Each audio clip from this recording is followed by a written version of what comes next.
निवडणुकीला मागच्या निवडणुकीमध्ये आपण जिथं कमी पडत होतो त्या सगळ्या परिसरामध्ये भरभरून मतदान देण्याचं काम हे मायबाप जनतेनं केलं. त्याबद्दल खऱ्या अर्थानं मी मायबाप जनतेचा आभारी आहे. आदरणीय मोहन आप्पांनी सांगितलं ती गोष्ट खरी आहे की 2002 साली पहिल्यांदा शिंगणवाडी गावामध्ये मी आलो होतो आणि आप्पांच्या घरी जेवणाचा बेत मला वाटतं त्यावेळेस झाला होता आणि 23 वर्षानंतर अजून आप्पा जेवण देतात. 2002ला दिलं आणि आता 20-22 वर्ष झाले. आता चिरंजीव पण त्यांचे कतारला असतात. आता एखाद्या वेळेला तुझ्याकडे आल्यावर मिळेल काय आप्पाकडून आता अपेक्षा कमी होत चालली आहे. पण विनोदाचा भाग सोडा ही खरी वस्तुस्थिती आहे की त्या काळामध्ये ही सत्ता नव्हती आमच्याकडं, पण बोरिंगसाठी पैसे पाहिजेत म्हणून त्या काळात सांगितलं होतं मला त्या काळामध्ये वाटत होतं की अशा गावांना मदत झाली पाहिजे आणि आपण कारखान्याच्या माध्यमातून काही मदत केली आणि मी सुद्धा वैयक्तिक काही मदत केली आणि बोरिंगचं काम त्या काळामध्ये पूर्ण करण्याचं काम आदरणीय आप्पांनी केलं. नंतरच्या काळामध्ये आपल्या गावातल्या अनेक तरुणांशी माझा संपर्क आला. काम करायला आम्ही सुरुवात केली. विनोद आणि भरत सातत्यानं संपर्कात असतात माझ्या आणि संपर्कातून अनेक लोकांची कामं समस्या सोडवण्याच्या बाबतीमध्ये आम्ही कायमस्वरूपी प्रयत्नशील राहिलेलो. खरं तर बघितलं तर या परिसरामध्ये काही गावं अशी आहेत जिथं 100% बाग आहेत आणि काही गावं अशी आहेत जिथं पिण्याच्या पाण्याची टंचाई देखील तुम्हाला सतावते. त्यामुळे आपल्या गावामध्ये शेतीला पाणी 100% मिळालं पाहिजे याचं धोरण हे स्थानिक तरुण कार्यकर्त्यांनी आखलं पाहिजे. तुम्हाला इरिगेशनसाठी कशी योजना करायची आहे मला सांगा. सरकारच्या माध्यमातनं जलसंपदा विभागाच्या माध्यमातनं लागेल ती मदत ही आपण गावातल्या लोकांना करू आणि गावातला इंच आपण बागायत करण्यासाठी प्रयत्नशील करू. त्याच्यासाठी तुम्ही थोडासा पुढाकार घ्या आणि पुढाकार घेऊन कुठून तुम्हाला स्कीम करायची आहे आणि कशी स्कीम करायची आहे, किती एकर क्षेत्र आपल्याला बागायत बरंच जी करता येतं याचा देखील विचार तुम्ही केला पाहिजे. तो जर का विचार तुम्ही केला तर निश्चित स्वरूपी गावामधली इंच जमीन आपण बागायत करण्याच्या बाबतीमधला प्रयत्न. आज आपल्या गावामधले अनेक लोक मुंबईला राहतात. मला आनंद आहे की मुंबईमध्ये देखील माझ्या स्वागत समारंभासाठी सत्कार समारंभासाठी मोठ्या संख्येनं आपल्या शिंगणवाडी गावची लोक उपस्थित होते. पण माझ्यासारख्या कार्यकर्त्याच्या मनामध्ये हा प्रश्न उपस्थित होतो की मुळात मुंबईला मुलं गेली का? भागामध्ये त्यांना रोजगाराची संधी नाही, भागामध्ये त्यांना उत्पन्नाचं साधन नाही म्हणून आमची मुलं मुंबईला. आज जर का आपल्याच भागामध्ये आपण आपल्या मुलांना उत्पन्नाचं साधन निर्माण करून दिलं तर आमची मुलं का बरं मुंबईला जातील? आपली मुलं इथंच राहतील. आणि त्यामुळे ह्या भागामध्ये उद्योग धंदा निर्माण झाला पाहिजे, रोजगार निर्माण झाला पाहिजे. निदान भावी पिढी आपली जी होणार आहे ती तरी आपल्या गावाकडे राहिली पाहिजे. याच्यासाठीचा प्रयत्न आता भविष्य काळामध्ये तुम्ही आणि आम्ही सगळ्यांनी मिळून करणं गरजेचं. आपल्या भागामधल्या मुलांनी अत्यंत कष्ट केलं, मुंबईला गेले, काही परिस्थिती नव्हती, राहायला जागा नव्हती, वेळ प्रसंगी मुंबईला जाऊन मार्केटमध्ये छत नसताना देखील तिथं राहण्याचं काम आपल्या मुलांनी केलं, कष्ट करण्याचं काम केलं. त्यातून माथाडीमध्ये काही लोक असतील, मच्छी मार्केटमध्ये काही लोक असतील, उद्योगधंद्यामध्ये काही लोक रुजू झाले असतील आणि या कष्टामधनं या मुलांनी आपलं भवितव्य घडवलं. स्वतः तर 2 पैसे कमवलेच, गावाकडे आपले आई वडील होते, आपले भाऊ बहीण होते, त्यांना देखील 2 पैसे पाठवण्याचं मोठं मन हे या पोरांनी दाखवलं. आणि त्यामुळे या सगळ्या मुलांच्या विषयी मला सहानुभूती वाटते. या मुलांचं चांगलं झालं पाहिजे असं मला वाटतं. आणि त्यामुळे येणाऱ्या काळामध्ये तात्या आपल्याला मुंबईमध्ये आपलं एक ऑफिस असणं गरजेचं आहे जे या मुलांच्या हक्काचं असेल. मुंबईमध्ये, नवी मुंबईमध्ये कसलीही अडचण या मुलांना निर्माण झाली तर ह्यांनी कुठल्या दुसऱ्या लोकप्रतिनिधीच्या दारात जायचं काम नाही. नवी मुंबईमध्ये आपल्या ऑफिसमध्ये यायचं आणि त्यांनी तिथे सांगायचं की माझी अडचण काय. मुंबईमध्ये देखील त्यांना पूर्ण पाठबळ देण्याच्या बाबतीमधलं काम हे निश्चित स्वरूपी आपण करू, हा शब्द तुम्हाला आजच्या कार्यक्रमाच्या निमित्ताने देतो. आपल्या गावामध्ये आपल्या सगळ्यांचंच आध्यात्मिक अधिष्ठान असणारं मारुतीचं मंदिर आहे. आणि आपल्याला सगळ्यांनाच माहित आहे की जय बजरंगबली म्हटलं की आपल्या जीवनामधले सगळे संकट दूर. आणि आपल्या गावामधल्या सगळ्याच तरुणांचं, ज्येष्ठांचं, माता भगिनींचं मत आहे मंदिराचा जीर्णोद्धार झाला पाहिजे. आणि मंदिराचा जीर्णोद्धार करत असताना आपलं इथं जे मंदिर आहे, लहान मंदिर आहे, तिथं आत आणखी एक मंदिर आहे. या मंदिराच्या दोन्ही मूर्त्या या व्यवस्थित आपण बाजूला ठेवून नवीन मंदिराचा सभामंडप उभा करायचा आणि नवीन ठिकाणी प्राण प्रतिष्ठा आपल्या या मूर्तीची करायची आणि नवीन सभामंडप उभे करायचे, अशा पद्धतीची तुमच्या मनामधली संकल्पना आहे. आपण 2 सभामंडपाची मागणी केली. आपण 25 लाख रुपयाची मागणी ही काल माझ्याकडे आलेल्या असताना केली. आणि ही मागणी केल्यानंतर आमदार फंड हा पूर्ण 103 गावांमध्ये आणि 2 नगरपालिकांमध्ये आपल्याला खर्च करायचा असतो. आणि आपल्याला सगळ्यांनाच माहित आहे की आमदार फंड आता 5 कोटी रुपये. 5 कोटी रुपये हे 103 गावांमध्ये, म्हणजे 92 गावं आणि वरच्या वाड्या आणि कराड शहर आणि मलकापूर शहर.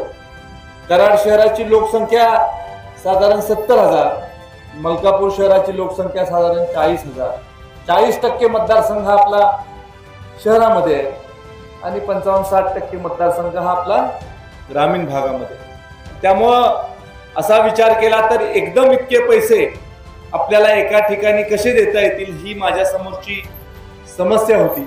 पण मी ठरवून आलोय की तुम्ही 25 लाख मागितले, मी 25 लाख देणार.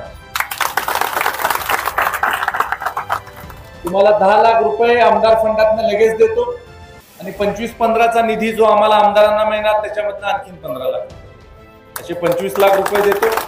आणि याच्या उपर तुमचा काही खर्च झाला तर आणखीन पण पैसे देतो. काय पैसे गावाला आपण कमी पडू देणार नाही. मारुतीचं मंदिर दिमागदार गावामध्ये झालं पाहिजे. इथं आपण हनुमान चालीसा म्हणायला आलो की एकदम आनंद झाला पाहिजे मला, अशा पद्धतीचं माझं नियोजन आहे. त्यामुळं लवकरात लवकर आपण कामाला सुरुवात करायची आहे. तुम्ही याचा आराखडा करा, चांगला आराखडा करा, चांगला आर्किटेक्ट आणा, चांगला तर ठेकेदार जो काम करणार आहे तो चांगला आणा. तुम्ही निवडा, जो ठेकेदार तुम्ही निवडाल त्याला काम द्यायची माझी इच्छा आहे. चांगल्या पद्धतीचं, चांगल्या प्रतीचं काम झालं पाहिजे. आणि हे काम करत असताना कुठलीही कामामध्ये कुचराई होता कामा नाही, कुठलीही त्यामध्ये त्रुटी राहता कामा नाही, अशा पद्धतीचा चांगला तुम्ही इथं माणूस नेमा. सगळे अधिकार मी गावातल्या लोकांना देतो की तुम्ही सांगाल त्या माणसाला आपण तिथं काम देऊ. ते काम मात्र देखणं आणि सुंदर झालं पाहिजे, एवढीच विनंती तुम्हाला गावातल्या नागरिकांना या कार्यक्रमाच्या निमित्तानं करतो. मागच्या कालावधीमध्ये आपण बांधकाम कामगार कल्याण योजनेच्या माध्यमातून माता भगिनींना भांड्याचे सेट वाटण्याचं काम केलं. मागच्या कालावधीमध्ये 10,000 माता भगिनींना आपण मोफत भांड्याचे सेट दिले. आणि निवडणूक झाल्यानंतर काही लोकांनी अपप्रचार केला की आता निवडणूक झाली आहे, आता काही भांड्याचे सेट हे लोक देत नाहीत, आता काही मुख्यमंत्री माझी लाडकी बहीण योजनेचे पैसे येत नाहीत, असा प्रचार केला. पण आमचं सरकार महायुतीचं हे कटिबद्ध आहे सर्वसामान्य लोकांची सेवा करण्यासाठी, माता भगिनींची सेवा करण्यासाठी, माता भगिनींची सुरक्षा करण्यासाठी, ज्येष्ठांची सुरक्षा करण्यासाठी. आणि त्यामुळे महायुतीच्या सरकारने निर्णय घेतला की इतर विभागाच्या बजेटला कात्री लावायला लागली तरी चालेल, मुख्यमंत्री माझी लाडकी बहीण योजनेला चालू ठेवायचं. आणि ती योजना चालू ठेवण्यासाठी राज्य सरकारने तरतूद केली. आणि या अर्थसंकल्पामध्ये, पहिल्या अर्थसंकल्पामध्ये 36,000 कोटी रुपयाची तरतूद ही आपण मुख्यमंत्री माझी लाडकी बहीण योजनेसाठी केलेली आहे. आणि त्यामुळे महिन्याच्या महिन्याला 1,500 रुपये तुमच्या खात्यावर जमा होतात आहे. भविष्यामध्ये देखील ते पैसे कसे कायम ठेवायचे, भविष्यामध्ये राज्याची स्थिती जशी सुधारेल तशी त्याच्यामध्ये सुधारणा कशी करायची, यासाठी महायुतीचं सरकार हे कटिबद्ध. मला आपल्याला एक प्रश्न विचारायचा आहे की देशाला स्वातंत्र्य मिळाल्यापासून 70 वर्ष काँग्रेसचं सरकार, 70 वर्षामध्ये मुख्यमंत्री माझी लाडकी बहीण योजना तुम्ही का राबवली? का दिले नाहीत पैसे आमच्या माता भगिनींना? मी म्हणतो त्या काळामधली आर्थिक परिस्थिती सरकारची जी असेल त्या परिस्थितीनुसार 50 रुपये, 100 रुपये, 200 रुपये काय जसं असेल तसे वाढवत आणायचे तुम्ही. पण हे तुम्ही काहीच केलं नाही. मोदीजींचं सरकार आलं, मेरी लाडली बहिणा म्हणून योजना त्यांनी गोवा सरकारच्या माध्यमातून चालू केली, मध्य प्रदेश सरकारमध्ये चालू केली, ओरिसामध्ये चालू केली आणि अनेक राज्यांमध्ये जिथं भाजप शासित प्रदेश आहे तिथं ही योजना चालू केली आणि माता भगिनींना स्वातंत्र्य देण्याचं काम हे खऱ्या अर्थानं मोदी सरकारच्या माध्यमातून. आज आपल्या राज्यामध्ये मागचं महायुतीचं सरकार होतं त्यांनी ही योजना चालू केली. आता आमचं सरकार आहे ते ही योजना राबवत आणि सर्वसामान्य माता भगिनींच्या हातामध्ये हे 1,500 रुपये पडतात. हे पैसे कशासाठी नेमके आहेत की आमच्या माता भगिनी सणावाराच्या कोणाच्या दारामध्ये उसनमारी करू नये, कोणाच्या दारामध्ये त्यांनी जाऊ नये, पाहुण्या रावळ्याला पैसे त्यांनी मागू नये, घरामध्ये जर का एखादा व्यक्ती आजारी असला तर कोणाच्या दारात जायची गरज त्यांना पडू नये, मुलाबाळांच्या शिक्षणासाठी पैसे कमी पडू नये, मुलाबाळांना खाऊ कधी आणायचं असलं तर पैसे कमी पडू नये, ह्याच्यासाठी ही पैसे आणि पैशाची तरतूद करत असताना तुमच्या खात्यावर, माता भगिनींच्या खात्यावर हे 1,500 रुपये येतात. मिस्टर गावात कितीही मोठा नेता असला तर त्याला ह्याच्यावर काही अधिकार, त्यांनी मागूनच घ्यायचे पाहिजे असतील. आणि त्यामुळे 1,500 रुपयाचा अधिकार 18,000 रुपये वर्षाला हे आमच्या माता भगिनींना देऊन त्यांना एक जीवन चांगलं जगण्याचं आणि भावी पिढी घडवण्याचं स्वातंत्र्य, भावी पिढी घडवण्याचं एक ताकद, एक क्षमता, एक सामर्थ्य हे या सरकारच्या माध्यमातून देण्यात आलं. हे मी आपल्याला आवर्जून या कार्यक्रमानिमित्त सांगतो. खरं तर परवा दिवशी काही ठराविक लोक तात्यांसारखे जे अनेक दिवसापासून वेळ मागत होते की आम्हाला खाजगी बोलायचंय, मतदारसंघातल्या समस्यांच्या विषयी बोलायचे, यांना आपण त्यांना बरेच दिवस थांबवलं होतं. आपण नवीन लोक येतात आहे, भेटतात आहे, सामान्य माणसाला वेळ दिला पाहिजे म्हणून आम्ही त्यांना खास 9 लोकांना वेळ दिली होती की प्रत्येकाने 10-10 मिनिटं आपले विचार मांडा माझ्यासमोर. आता शेवटी मला सांगा आप्पा, आता समजा तात्यासारखा एखादा ज्येष्ठ नेता सुरेश बाबांबरोबर काम केलं, आप्पांबरोबर काम केलं आणि आता मला मार्गदर्शन करतात, ते बसल्यावर मी असं म्हणू शकत नाही ना झालं की उतर. त्यामुळे ते प्रत्येकाने 10-10, 15-15, 20-20, 25-25 मिनिटं मागचं जुनं सगळं काढलं आणि तेवढ्यात ऑफिसमध्ये विनोद आणि भरत आले होते आणि ह्यांना असं वाटायचं की मी भेटतच नाही. मी म्हणत होतो जरा थांबा 2 मिनिटं, मी संपलं की तुम्हाला भेट. पण नवीन आहेत, तरुण आहेत, फार होणारी आहेत, ह्यांना असं वाटतं की आता जर का बाबा भेटले नाहीत तर मुंबईवरनं जे मित्र आले त्यांच्यात आपलं इम्प्रेशन खराब होतं. त्यामुळे मुंबईवाल्याने यांनी सांगितलं की तुम्ही गावाकडे जावा, आम्ही दोघं थांबतो. माझं नशीब चांगलं की माझा आटपला, मी लगेच बाहेर आलो आणि सगळे सापडले मला. सगळे सापडल्यावर मी विचारपूस केली की काय आलाय, काय काम आहे, काय करायचंय, आणि ज्या मागण्या तुम्ही केल्या त्या मागण्यांची घोषणा करायसाठी खास मी इथं आलो की जे तुम्हाला पाहिजे ते मी इथं द्यायला तयार आहे, या गावाच्या विकासासाठी झटायला तयार आहे आणि तुमचं स्थान माझ्या मनामध्ये उच्च आहे. तुम्ही मुंबईला माझं खूप पाहुणचार केलेला आहे, माझ्या पाठीशी उभं राहिलेलं आहे याची मला जाणीव आहे. त्यामुळे ह्या गावानी आप्पांनी सांगितलं आता की गाव दत्तक घ्या. दत्तक आपण जो मुलगा मुलगी घेतो त्याच्यावर थोडं काकंबर आपल्या मुला मुलीविषयी प्रेम आपलं कमी असतं आणि त्यामुळे ह्या गावावर स्वतःच्या मुला मुली एवढं प्रेम हे भविष्य काळामध्ये आमदार म्हणून करणार एवढं आवडून या कार्यक्रमाच्या निमित्ताने तुम्हाला सांगतो. आणि शिंगणवाडीला काहीच कमी पडणार नाही हा शब्द देखील तुम्हाला या कार्यक्रमाच्या निमित्ताने. शिंगणवाडीकरांनी मागायचं आणि मी द्यायचं. तुम्ही मागा, मी देतो. तुम्ही मागायला कमी पडू नका, मी द्यायला बिलकुल कमी पडत नाही. एवढंच या कार्यक्रमाच्या निमित्तानं तुम्हाला सांगतो. गावामध्ये एकी ठेवा, सगळ्यांनी एकत्र येऊन आपण काम करूया. बांधकाम कामगार कल्याण योजनेचे कार्ड किती माता भगिनींना मिळालेत? कार्ड मिळाले का? कार्ड मिळालेत सगळ्यांना. आणि भांडी किती लोकांना मिळाली?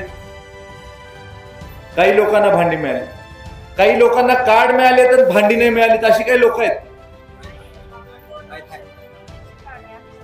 आणि आता एक बॅच बाबा ज्येष्ठ आल्या मग आता नाही मग आता ज्या माता भगिनींना मिळालेली नाहीत भांडी आणि नवीन कार्ड ज्यांना करायचे त्यांचं रजिस्ट्रेशन करून घ्या. आपण कोयना वसाहतमध्ये नवीन केंद्र उभा केलेलं आहे. आणि महत्वाचं माता भगिनींना सांगतो की ही योजना ही राज्य सरकारची योजना आहे आणि तुमचा भाऊ जोपर्यंत तिथं काम करतोय तोपर्यंत कुणाला पैसे तुम्ही द्यायचे नाही. ही फुकट आहे योजना. कुठल्या एजंटनी पैसे मागितले तर त्याला बसवा घरी, चहा पाणी पाजवा, मी पोलीस पाठवून देतो, त्याला आत घालूया. पैसे द्यायचे नाहीत कोणाला. माझ्या कुठल्याही आईनी बहिणींनी कोणाला पैसे द्यायचे नाहीत. तुमचा भाऊ मुलगा तिथं निवडून गेलेला आहे. सगळ्या योजना राज्य सरकारच्या केंद्र सरकारच्या तुमच्या दारामध्ये आणतो आणि एक पैसा आपण द्यायचा नाही, मोफत आहे त्या सगळ्या योजना. 10,000 माता भगिनींना आम्ही भांडे वाटले, एक पैसाही कोणाकडून कोणाला घेऊ दिला नाही. जिथं तक्रार आली तिथं एका मिनिटात सगळं थांबवलं. त्यामुळे ह्या शासनाच्या योजना सर्वसामान्य माणसापर्यंत पोहोचवणं ही तुमची विनोदराव जबाबदारी. ती योजना पोहोचवण्याचं काम तुम्ही करा. लोक तुम्हाला दुवा देतील. तुमच्या निवडणुकांमध्ये देखील तुम्हाला लोकांचा आशीर्वाद राहील हे आवर्जून या कार्यक्रमानिमित्तानं सांगतो. आज महायुतीचं सरकार राज्यामध्ये ज्या पद्धतीनं काम करतंय, छत्रपती शिवाजी महाराजांच्या विचारानं प्रेरित होऊन काम करणारं सरकार आमचं महायुतीचं सरकार. त्याच्यामध्ये शेतकऱ्यांना 7.5 HP पर्यंतच्या पंपचं वीज बिल माफ करण्याचं काम देखील या सरकारच्या माध्यमातून झालेलं आहे. 7.5 HP पर्यंत ज्यांचे पंप आहेत, कृषी पंप, त्याचं 100% वीज बिल माफ मागच्या काळामध्ये सरकारने केले आणि ती सवलत अजून देखील लागू ठेवलेली आहे. भविष्य काळामध्ये पाणी पुरवठा योजना मजबूत करण्यासाठीचा प्रयत्न हा आपण केंद्र आणि राज्य सरकारच्या संयुक्त विद्यमाने करणार आहोत.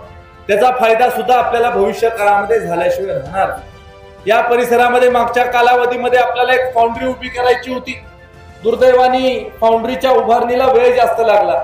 पण आता मी तुम्हाला आनंदाची बातमी सांगतो, येणाऱ्या 3 ते 4 महिन्यामध्ये हे आपली जी कोळ्याच्या मंदिराच्या समोर जी फाउंड्री आहे, तो सगळा परिसर मला वाटतं कोळेवाडी कोळे हद्दीमध्ये ती फाउंड्री सुद्धा येणाऱ्या काळामध्ये चालू होणार आहे. आणि त्यामधनं ज्या मुलांना संधी मिळणार आहे सगळे आपल्या परिसरामधलीच असतील. हा सुद्धा शब्द तुम्हाला या कार्यक्रमाच्या निमित्ताने मी देतो.